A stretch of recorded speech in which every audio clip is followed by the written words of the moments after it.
All right, so this is the Hoyt Ventum. Couple observations right out of the bat here is they come with a little weight here, little kind of stabilized weight. It actually balances the bow out very nicely if you're just shooting the bare bow. If you get it loaded up with accessories, you probably would have to maybe do some more to balance it, but it feels very balanced as a result of this, which is nice. A couple things though right out of the box. The shot manager was just setting this up for me, and the top cam is really leaning pretty radically right out of the box this way. He even went, whoa, that's right out of the box. So he was surprised. Looks like the draw length goes from 26 to 31, which is nice. The draw length adjusts very easily on the cam here. You could also adjust the percentage let off. Your roller guard is stationary, doesn't move at all.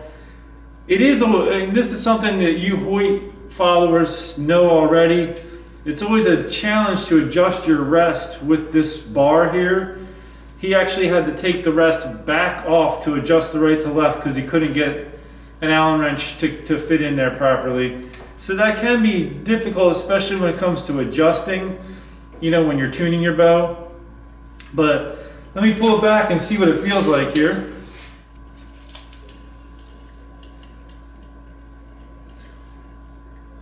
Feels decent. There's a tiny bit of give to the wall.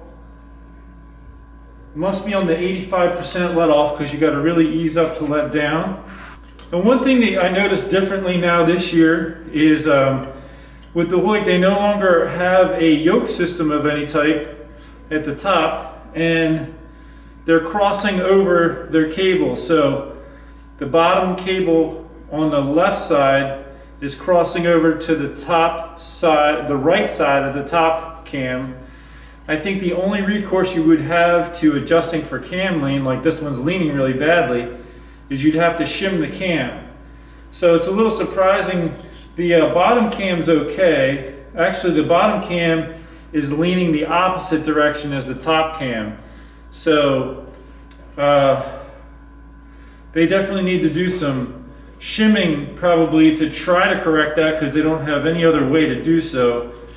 The top cam as well has a very noticeable leaf coming out of the trough for the string to run in, and it makes you wonder, you know, did they have to put that on there because of the way this cam is wanting to naturally lean that way? It causes me to question a little bit. Again, this is my first time holding one, but let's go ahead and take some shots with it and see how it does. 71 pounds, 350 grain arrow. 328 and 80.2.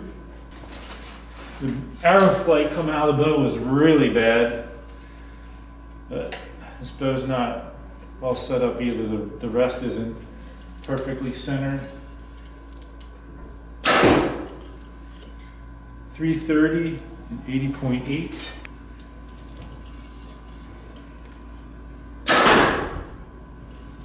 All right, so a couple first impressions here with the Hoyt Ventum is when it goes off, it's got decent feel to it. You know, there's not a lot of hand shock. The noise of this bow is a little louder than some of the others I've tested. This was around 80 decibels. Some of the others were below that in the 70s. But Hoyts typically come in a little bit louder than the other bows that I test. So the cams do have a deep ridge. It's actually the bottom cam as well has a deep leaf, and I think it's because of the design they're going with this year, that crisscross cable design. I noticed that last year on the Elites. First time I noticed that on a bow. I don't know that they really have this shimmed all that best that they could, or maybe that's just the way the cams are going because of the way they have the cable system. That would be a concern for me. And again, this is my first time touching the bow. I would have to spend time playing with it, tuning it.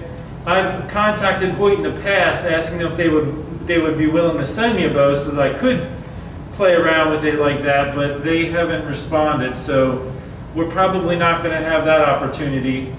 All in all, it feels decent, but I do have a little bit of a question or concern.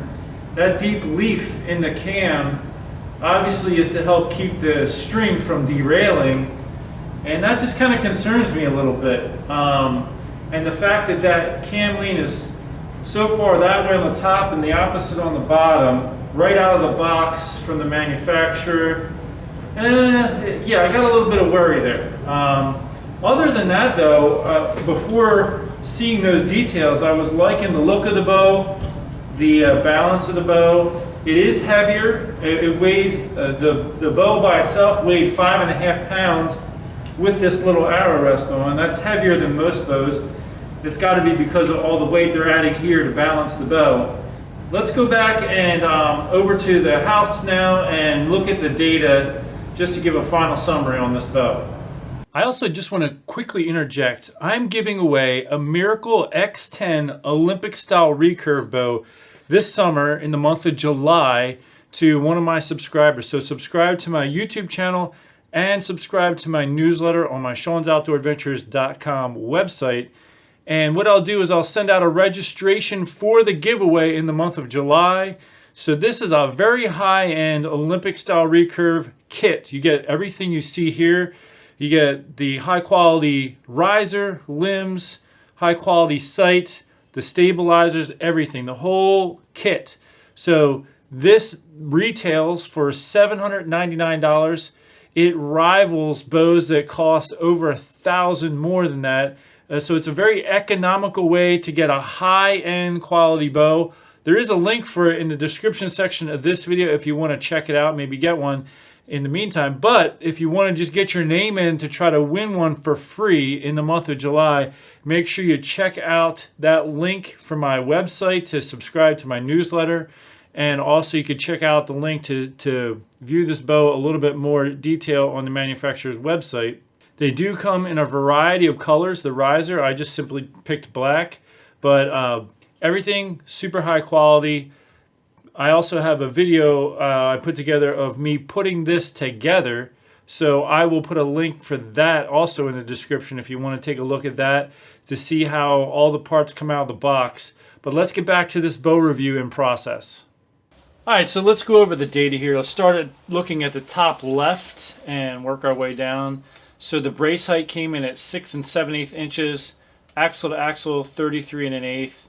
Draw length was 30 on the dot. Draw weight was a little over 70, 71.33, but I wasn't going to mess with it. I left it there. So I took 3 shots with 350 grain arrow, basically giving us about that 5 grain per pound rating. So the average came in at 329 feet per second. Our noise level was an average of 80.5 decibels. As I mentioned, this bow on its own was about 5.5 pounds. A lot of bows nowadays are coming in under 5 pounds, 4 point something. So it's noticeably heavier. It's nicely balanced on its own, but who shoots a bare bow? Everybody accessorizes, puts a sight on there, a rest. A lot of people like me, I put a quiver on there, so I need to put weight to offset that. So this could be a little bit of a heavier bow compared to some, but we see our draw force curve here.